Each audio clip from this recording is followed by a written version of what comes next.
Eza oyo nani Mike Kalambaya ayimba te azandumba na artiste na ye na nani. Kana molimo ya solo parce que Mike Kalambaya ibinza bete. Azana ye mutu ya gege na moninga na ye Moïse Mbi.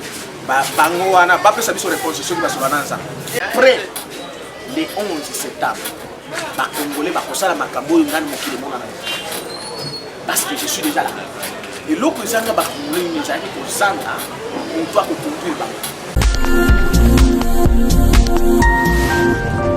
Amateur de 3W Congo Suisse, tout me livrement bino bambote belé bisika bozaba na poto bolanda biso bana partout dans le monde entier.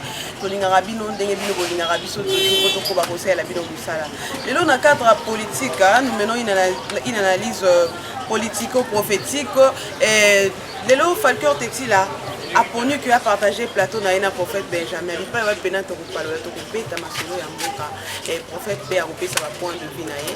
Là, je passe directement à saluer mon invité. Bonjour prophète. Bonjour Ndeko, bonjour na bande konos, bonjour na biso, na biso na biso. Bien habillé en forme. Ah oui. Je pense que c'est important.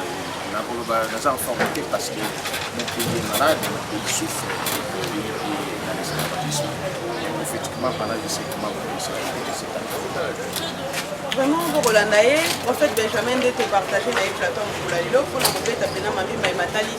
Politique qui est au Congo et donc prophète B, Bango P, Bamon, Ramakambo et Kolikaka, Nakasa, et vous m'avez dit qu'il y a ça plus n'a étendu au RD Congo.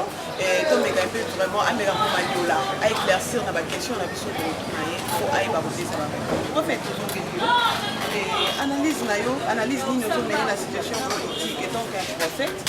Et la marche au Salam al-Kilobi, il y avait eu de morts, tueries, 3 morts. Je vous signale déjà que Mandeko Bakoufa qui Kaba pour réclamer paix.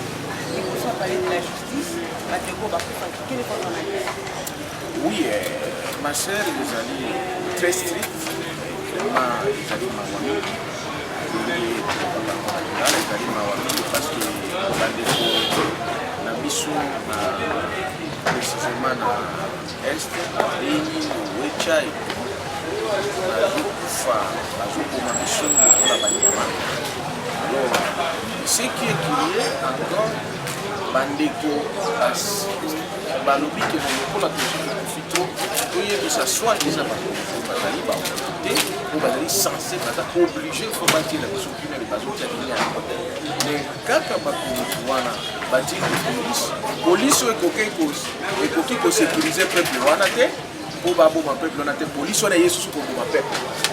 Alors au monde que ça s'appelle le crime d'État. C'est-à-dire l'État où il fallait protéger Mboka, ils ont protégé Mboka. Tout ce soit déjà rebelle, parce que l'État wana kaka et le au lieu que ne pas rebelle wana pour bana Mboka bazala kimia et les choses pour bana Mboka pour baza ko protéger contre les sécurités. Donc ça montre clairement que nous allons na ba constituer. Nous allons na ba constituer, nous allons na ba rebelle, nous allons na ba traite, un peu de rectification. Dans le lobby où je dis et je suis, nous allons na ba constituer na kati nous allons na ba rebelle, ba traite, ba commerçant, pour ba ya ba pona ko les baza pona ko protéger Mboka. Parce que ce que nous allons dire na ba le lobby bien gouverner c'est prévoir. Il fallait pas prévoir, pas gouverner, pas anticiper. Soit disant rebelle ou chaque jour rebelle, babo mabandi, peut-être bazo ko bango ko banya. Mais le coup la bango baza kuna ki bango baza li pona Mboka, pona Bongo, pona Liba, pona ko s'enrichir, batiki ko anticiper, mais baye ko sala ni ba bomira ba bomi, baye ko bakisa li susu biwa li kuyali. Est-ce que vous imaginez que c'est ndeko na yo qui est sous le revendiqué les bateaux pour battre les bateaux sous le bateau ça s'appelle culte d'État. On dit toujours dans le bateau nous allons jamais les bazala qui ont un sous-arrangement qui est masse à l'année pour battre ça les bas pour battre on dit que l'autre fois va pour les bailler je sais qu'il n'y a pas pour les délais pas joie ce soit toi que nous va enlever 4 choses pour bien connaître la situation pour bien analyser la situation il faut que l'on ait d'abord sentiment. Il faut que l'on ait émotion. il faut que l'on la corruption, il faut que l'on la tribalisme. Ce que l'on a, quatre choses, vous allez vous rendre compte que les Congos est équipé et nous n'avons pas le téléphone. Vous allez lire dans la compétition, la traite, pour trahir chaque jour. Et surtout, les objectifs, pour bazar, côté solo. C'est pourquoi il faut protéger ma femme. Il faut assumer ma propos. J'assume. Et il suffit que bateau bazar la 90 deuxièmement, bazar la traite pour y batailler dans la boca chaque jour. C'est comme ça que nous avons finalement. Écoutez, je ne suis pas au bout. Je suis dans la vie. Mais aussi Dieu est opposant. Oui, Dieu s'oppose au mal. Donc moi je m'oppose au mal. Dieu s'oppose au péché. Dieu s'oppose à la théorie. Donc s'il faut être naturel, je suis opposant contre ceux qui tuent le frère et ceux qui sont complotés, on va comploter, on va traiter, on va participer dans les lois. Mais président Batia a déjà solution. Il y a un service qui va y a SADC pour mettre un peu renfort, va mettre fin à la guerre à Est et qu'on a raté.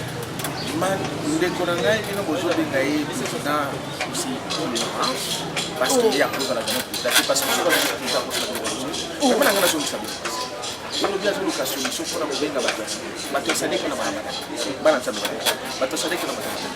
premièrement, avant que le soutien, il fallait d'abord la makokina et le konoza na est-ce qu'il y a des filles à Komaki, soit des amis de président? Ça fait plus de président, madame le soit disant, année à l'obéissance, il y a 6 mois, soit disant président. Depuis à Komaki, est-ce que assez après ça qui d'abord a assez à Sali, assez à Kelo, assez à Sali, assez à Sali qui est mise en place, c'est-à-dire que nous avons la militaire pour Bazala. alongoli bango atie ba oyo bakomona na mboka solo apesi bango o ba prime bazopesa ba prime bona ba prime bapesaki na présidence na ba conseiller baninga na bautaki na Belgique o bautaki na Canada bapesa bango ba jeep est-ce que basi bazwaki ba généraux officiers bapesa bango ba prime ba fait basi ça voilà est ça veut dire quoi la vérité pour le Cameroun il y a une trahison qui est la plus haute la plus haute trahison est la sommet. Il y a le sommet, il y a des officiers supérieurs. Le fait qu'il y a autant qui n'a qu'à la corruption, on a la trahison, moyen le monde officier parce que le coup la la congolais na zone mais makila na ese qui remarque parce que bon ça ka congolais pour na ba officier nyonso oyo bazana lelo na est ko ba bimaka na bimaka Jean Lycée webi ke Jean Lycée ba na Uganda isika yazo ko kusenga sadeki wani ba bimaka Jean Lycée ba uma na Uganda na kati na publicité ya kabila na ba Uganda en fait on a déjà maloba na ngai lenga na ba kana pona mboka na ngai pona mboka na ngai baka je dis en tant que prophète j'assume et numéro na ngana to ko ndenge na tiaka mosha tisho yo suka no église to poti suka ba yebisa bino ki soko za na église il faut tika mboka na yeke ndena na etso David abundela na mboka na ye abundela bana na yete ba bana ya yete est-ce que atikala ka na église to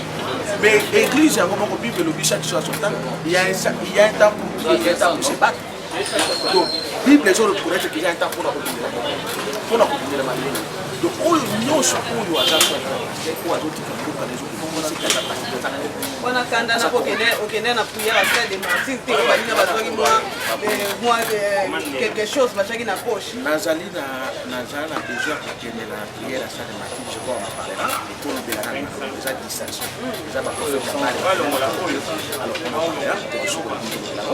de le manier la bonne angle de la problème de ma sœur je sais que tu es patriote il faut qu'il s'en aille il faut y révolter parce que tout ça est trop ça le problème des affaires il faut lui il a na bakwande na yima ndenge ba yiko so so do fe na ba ngoti sekedi parce que ndo mwasi na yero dese alors ba yisi ko bazo sala ni ba ko sangisa sikolo ba ke kapati ya mboka ya est équilibré.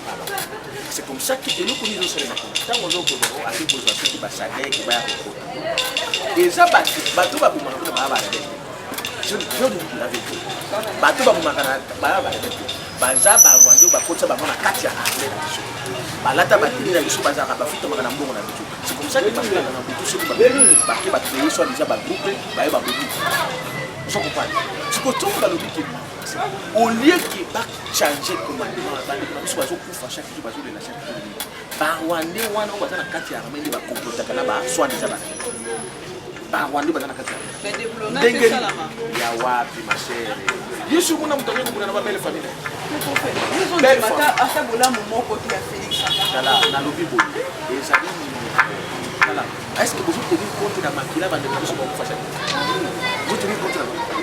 Est-ce que souki ezala qui vraiment un Congolais à côté quand même des jours ba demandé. Non, c'est de la distraction. Alors, et le Congolais n'est pas au ça. Pas au ça la tritisme. Pour les Congolais sera jamais. Le Congo, c'est un patrimoine de Dieu. C'est une propriété privée de Dieu. C'est comme ça qu'ils ont alerté par exemple et puis, pour espérer dans la vie,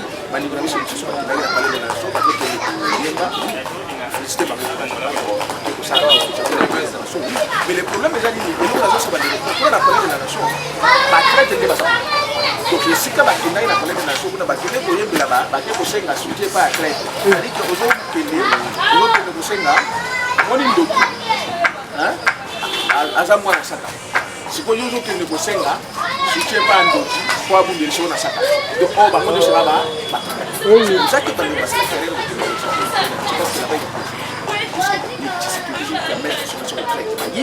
puisque je veux dire monsieur au moins le passage là là ouais vous aussi na Wana ba vendre les sous baya ba uganda les sous baya tango bayaka ba koti officiellement mais tango ba kozonga ba komuso ba tiki ba et tango ba tiki na ba kota sous ba komi ba rebe et bango di ba kuma parce que masse Congolais mon côté atika ko kuma ba tiki ba jo pasula ba na machette bazo kata bato ba machette peut-être ndenge tolana Kinshasa wala kola pe ba église et à la vérité na ba bar et qui na Kinshasa les bato bazo ba vérité mais nos frères sont pas très de chaque jour et lobby na moi ko ba so ko maté so ko ba te ba rwanda so ba ko ba central alors et nous faisons ça ils ont une autre tradition et nous devons tous se focaliser devant parce que les lots les gens na c'est lobby et ba ça peut avoir wando batusi ou bato ko biso bazao parce que ba dirige biso wa yango ozo mona ke ba osala confusion kuna ko ki ba ko la honte notre institution internationale et na ba officier c'est oyi na ba oh tout ça na ba vrai officier faut pas oublier ba si ça bozo ba wana il n'y a même pas de repère tant ozo que nous batons à qui nous rejoindre na sadek on a ko to buna na mboka et sadek on a composé na Rwanda Uganda Tanzanie et ce que Kabila a banda c'est le vieux Mutozali formateur makambulo ya to banda na Rwanda isika ba le ba Kagame bazali ou ba batina ba miona ko ana plapa ba na Uganda isika ba ma déjà ils sont ba Rwanda wana ni ba maka na madina c'est comme ça que dans mon épée na Obero bangone ba maka na Moussa Mabé, Félix Moussa Mabé, c'est moi. Théo cher, makambo. Non, ça n'a ngande la zuluba. C'est moi.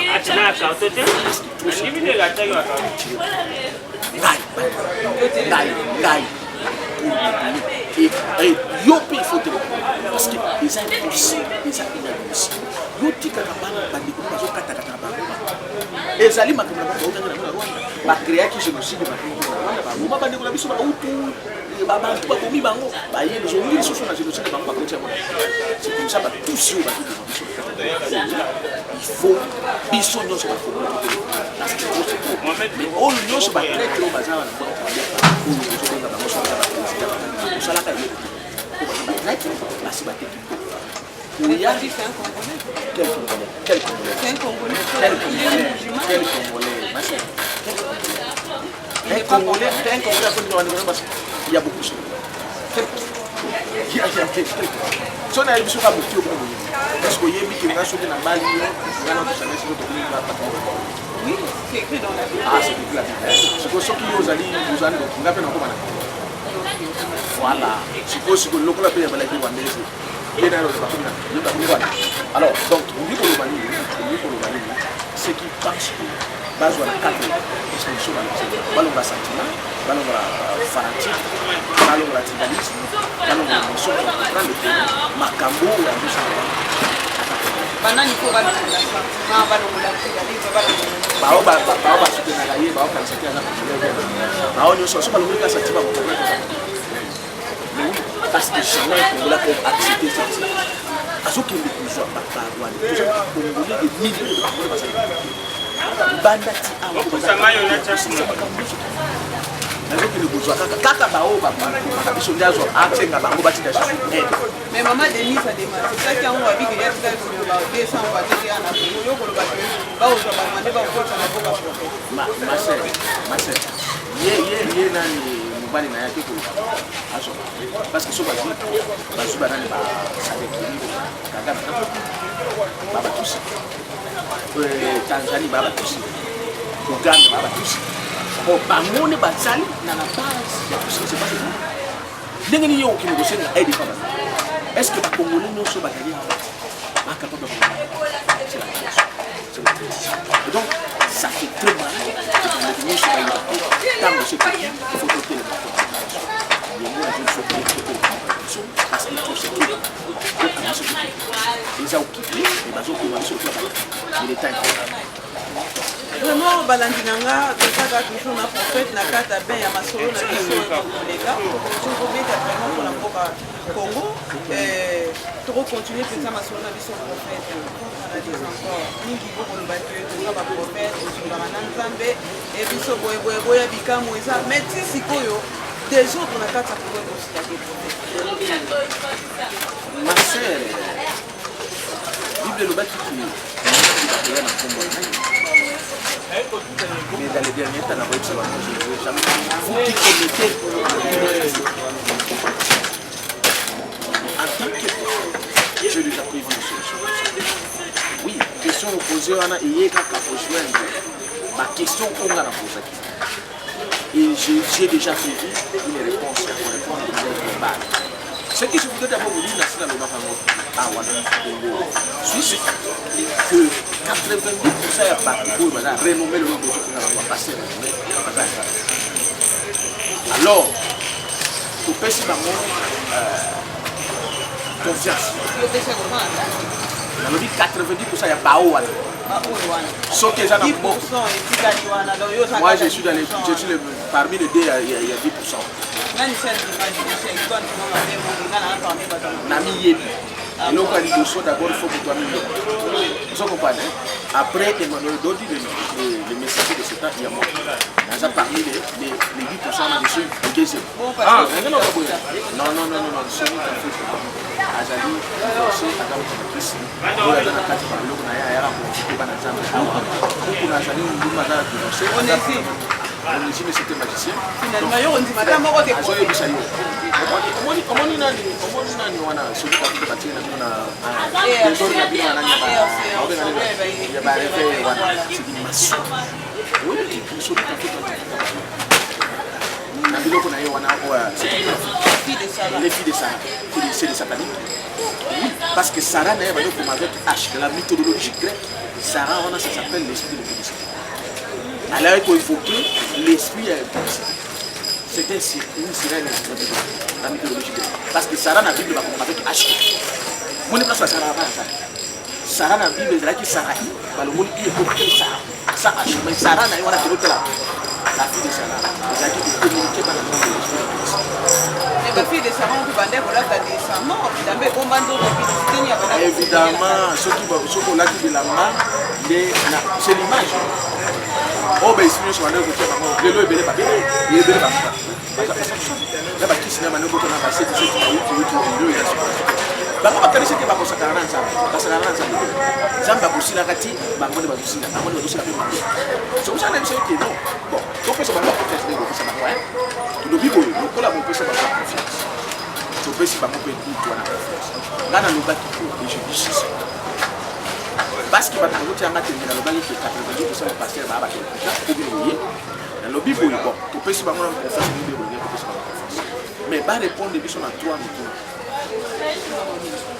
mutuna liboso ezali bayebisa biso source ya malheur ya souffrance ya bacongolais na baafricain nga na koloba mais na pose nanu bango babanda liboso na ngai bango baza ba architoke évêque général obengi bango na général bango babandaka fa ngai bango dango barépondre bango nde bazwi bana nzambe bakomi bariche mpona bana nzambe baexploite bana nzambe bakomi bariche mpona bana nzambe nga na bandi kala mingi te ya 4 ans ok na cadre ya masolo ya nzambe nga lokola nakala wana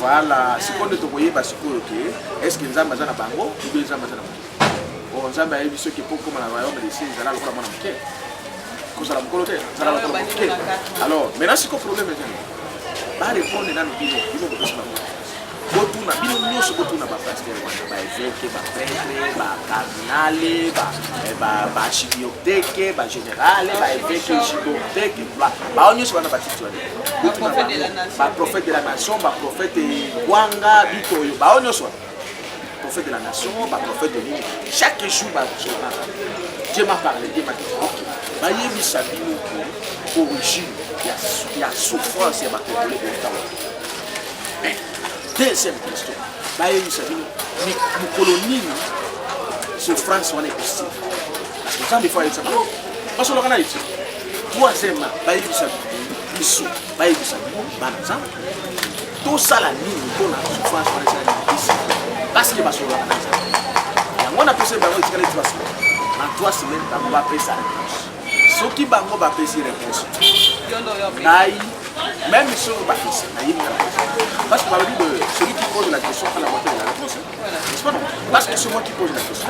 Ça veut dire que j'ai la réponse. Alors, il y a le baptême. Bango ba pesa na baptême parce que bango na ba sénété, ba Julia ba dit mais ba na zambe belé. OK, c'est bon. Mais ba yebisa ski ba na nambe souffrance. Pourquoi ça na ça? Dieu m'a parlé, Dieu m'a dit, Dieu m'a montré ceci. Communication prophétique. Oh, consultation prophétique. Mais pas ça, c'est quoi consultation prophétique pour la boca. Mais on va faire un instant de martyr. Voilà. Voilà. Ça peut avoir ça fait prophétique et donc fait la présidente dans 2 ans. Qui on n'a pas gagné qu'on l'a moi chaque ma pour que donc fait la sous-présidente. Ma sœur, ce qu'on lobby qui basala qui na stade. Depuis basala qui a mon stade de martyr. Baloba qui souffrance à Congo ici. Même des choses là. Baloba qui souffrance à Congo ici. Anataki mais baloba qui va bondi Congo na maboko nzambe basengi bolimbi sikuna makila we tangaki président pe assemblée nzambe par rapport à makila we kotanga na est. Bon, c'est bon. Mais makila musu les autres analyses. Donc makila les autres.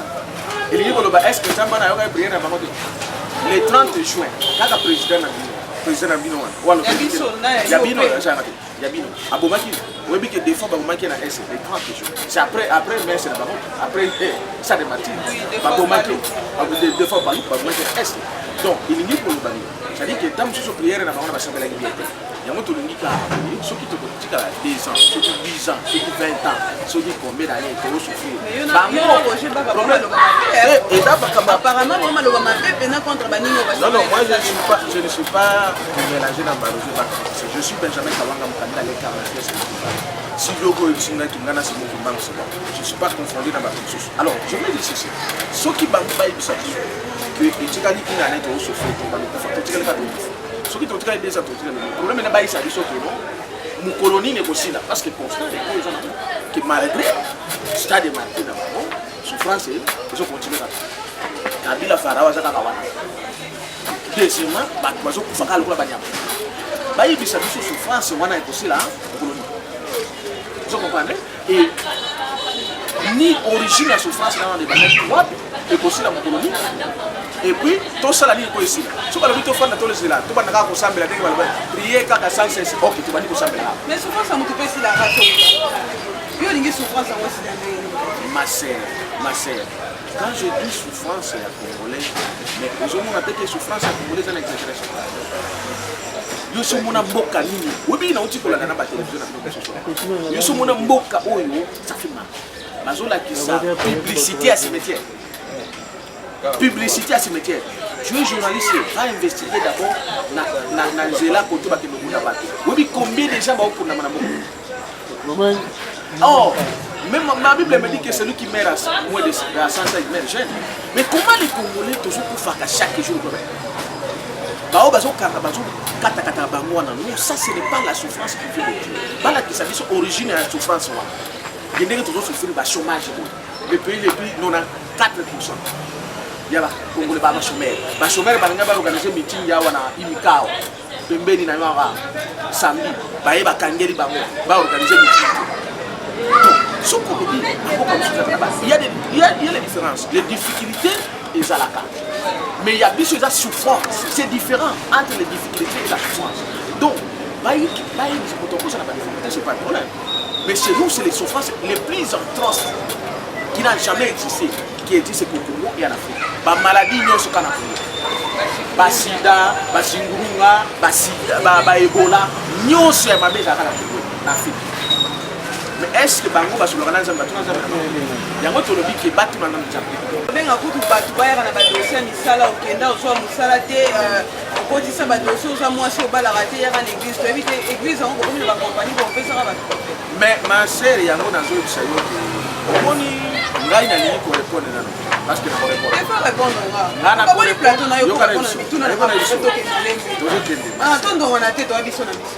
Omoni bandeko wana nyonso bazosala basi balibisi banza yango nazoloba heureusement Congo Suisse bandeko nyonso bala bapesa biso baréponse soki bapesi biso réponse te ngai le 11 nazoorganize conférence prophético-politique parce que question wana concerne ka bango te concerne pas politicien o ba dirigeant biso banda bobandaka o IDPS ndeko ya kosala boye IDPS yango wana ça fait 3 ans et demi bateau sur le parce que aux autres il est passé depuis 2017 Sami va dire il est passé il nous tibala il est passé et l'autre Tshisekedi nana oyo Jama Kabou il est passé donc Lukuta mais bazo ici le locha Sami va dire on est bien Sami va dire banga bazo ici na côté il est passé Kabila na nyo basala kitamba kine kolia na restaurant yeba ke kote ko basala kolia na na sele ko basala ki restaurant ne ba pona ki keno tabi ba dibanga za wana deuxième vice président le kola nani Augustin de nani Jamal Kabula za premier vice président yepe premier vice président côté wana il est presque côté il est presque mariage ne pas ça c'est mariage Kabila donc il faut le bani au salé déjà bolongola ki banana Mobutu ayi Kabila ayi Tshisekedi nani Gizenga ba politicien nyonso solution moto lobi ba yebisa biso ma en dehors ya moi ba famille na bango ba parler ba oteka ba or ba okebe costume ba oteka ba yebisa biso souffrance c'est comme ça pour moi tout ça bandaki origine nango souffrance ya moi aussi na koloni et ni tout ça na ba professeur ya ba université ba za ebele nde ba mwana za na bango ba finalement il y a un problème il va bien mais au vendre bien dans la déjà pour y ça va te vous comprenez parce que je suis à battre comme ça va te bandi mama di matériel parce que je suis le serviteur du Seigneur alors problème mes amis parce que ba lo ba ka ba bilo ko ba ya to ba la ba ni beaucoup problème quand ça fait ça ba les choses ba c'est comme là qui satanique na yawa OK c'est bon problème mes amis mais problème mes amis ba mariage nous sur ka ka on ka tout ça la terre ils avaient problème à l'arrêt masanga cameraman wana soki azalaki na l'arrêt akobala déjà ils avaient problème à l'arrêt Abdel Bakango na molimo célibat non ils avaient molimo célibat ils avaient problème à l'arrêt est-ce que azuli ata l'arrêt quoi bata kopeza déjà boulot ça maintenant problème ezali na ba mboka mosusu bazwa ata salaire à chômeur ezali chômeur akozwa kwa quelque chose na yo akoba la moche na ye akovivre akorefléchir nakato maloba te nakati mango nyonso lobi eza na komona amer omi na nsima moko boso yinde lolandelaka yo omesalaka no mboka bimisaka kaka bamakambo ozobimisa boye to mpe ndenge omoni eloko eboma congolais eza nini kobanga sikoyo ngai naa na koro ya Simon Kimbangu bango moko batula histoire ya démonstration bango moko batula histoire ya Simon Kimbangu e nayebi bino ke omoni na ngai na report même bana poto bana bele bayeba bato bele banda boyeba non prophète na bakongolais baza banaïf nini bana mboka wana bato bakoka kolifandiki te non mes frères écoutez la vérité bakongolais ba banaïf eloko ezanga bakongolais ezangi ezanga bango moto lokola ba ça veut dire ezanga bango un leader qui vient de monter la vision. C'est ce que je vous dis. Après les 11 septembre bakongolais bakosala makambo ngani mokili mona parce que je suis déjà là. Et l'autre ezanga bakongolais ni ezaki kozanga on doit conduire comme c'est fait le cas avec les leaders charismatiques. Parce que les politiciens baza avant na ba pasteur belle corrompi moko ba corruption et qu'on a tellement écouté makila ba impidique ba nini ba okitiste ni non les commentaires faillu il a trahi aussi le pays hein, parce qu'il ne pouvait pas vivre avec les gens comme le Moïse. Moïse va dans la virus. Ce sont les virus. Écoutez, ma sœur, c'est là que c'est moi qui te parle.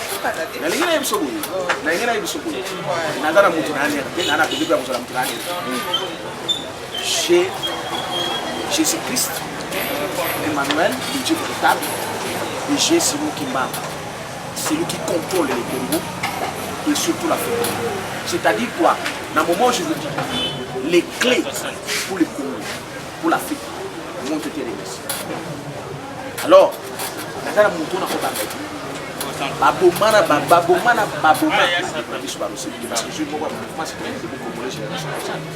moi-même, j'étais le premier à créer le mouvement citoyen de Congo. 2015, le 30 juin. Donc, je suis d'accord. Et je vous dis, le temps est arrivé. Ce qui vous dit, parce qu'il n'y a pas de mais pasteur va répondre ceux qui va répondre pasteur, politicien, professeur, qui va répondre après les 11 mon premier béga sous pasteur je vous dis je vais ordonner ma sœur mais pasteur a dit à l'organisation ce qu'on a c'était pour un ma Bible me dit c'est celui qui veut être béni ne peut être béni par il veut être béni dans son pays. La bénédiction d'un peuple doit venir dans son pays. Mais pays n'a pas besoin de bénir. Si vous avez un pasteur, prophète, vous avez un prophète. Tant que vous prophète de la nation. Mais il y a la nation, vous voyez. Ma sœur, il faut que vous ayez un micro. Pour qu'il ne peut pas dire que notre prophète Benjamin Karon a l'objet d'autres navires. Vous avez tout là, je suis sérieux. Vous avez tout là, vous pensez à passer dans la vie. Parce que la campagne est trop, oui, maintenant, ce qui va l'obiter, je vous jure, mon quoi comme il est je dis mon quoi comme il est mon quoi comme il est appelé sous politicien, mon quoi comme il est sous professeur. Parce que c'est moi qui m'a promis la tigane, les trois pouvoirs, le pouvoir ecclésiastique, le pouvoir politique et le pouvoir savant. L'État est arrivé. Parce que les gens qui sont mais pas trop baso mon été les gens baso mon bani nationaliste baso mon ami nzambe da bango lobani ka baboza ka dime oui d'ailleurs dime donc beta mato maso en tout cas vraiment tout est bien qui finit bien c'est faisant mon regard vraiment je pense que vous avez trop vraiment tellement satisfait na ma réponse au prophète Benjamin asili kopesa na mituna obiso tokini oyoki lobby que le 11 soki ka situation mboka oyo to ba répondre ete moko mutu moko taleka mibenga prophète mutu moko tamileka benga politicien wana eza bapropos na ye miko ezalaki ya biso munoko ezalaki ya ye prophète Benjamin nde mutali mboli. Si vous avez aimé l'émission d'aujourd'hui, dites un grand merci à Abdel l'homme au tank vraiment notre caméraman. Un grand merci à mon boss John Zali boss Omiebi, merci à Ison Tissana. Un grand merci aussi à notre maman Annie. Et pour l'émission d'aujourd'hui, je vais passer le micro encore à Prophète Benjamin. En fait, ça vient au numéro à contact pour le dernier mot pour la émission de la Lilo, on va essayer de la cible. Parce que il y a un appel des andongos, sont des sous kabisa, non, tique. Ah, ma chère, on a un canne ma casse parce que quand on a mouli moza, ils ont un Mike Kalambaya, il m'a dit à Zanbumba na utiste na ya, na quand on a mouli moya solo parce que Mike Kalambaya il vient s'habiter, Azana est monté à Gégé na moninga na Moïse Mbi. Bango wana bape sabi sur réponse ceux qui va se bananza. Alors, mais oui. Bape sabi sur. Alors, il y a pas dans le biboye. On peut l'appeler bolingo kata be micho avant ça va. Toujours que les calamités. Les 11 nous sont numéro de table.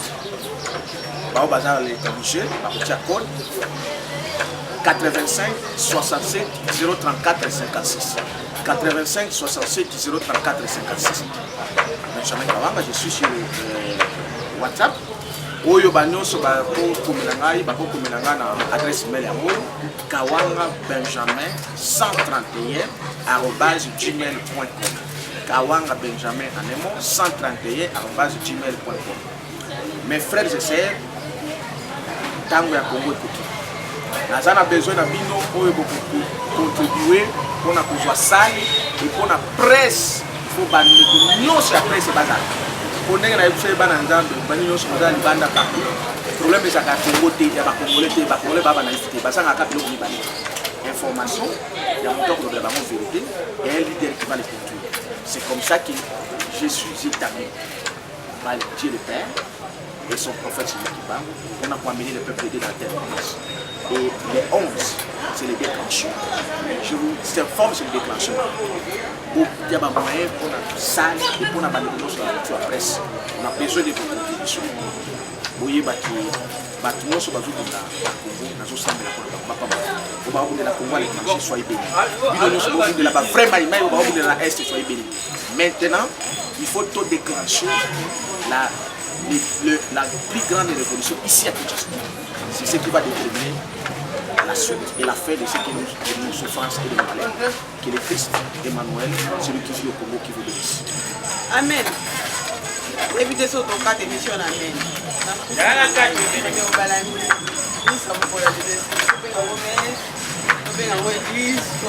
En tout cas, je suis censé d'écouter. Je vous dis au revoir. C'est Justin Mr. Abidal Music. Congo, Suisse, TV.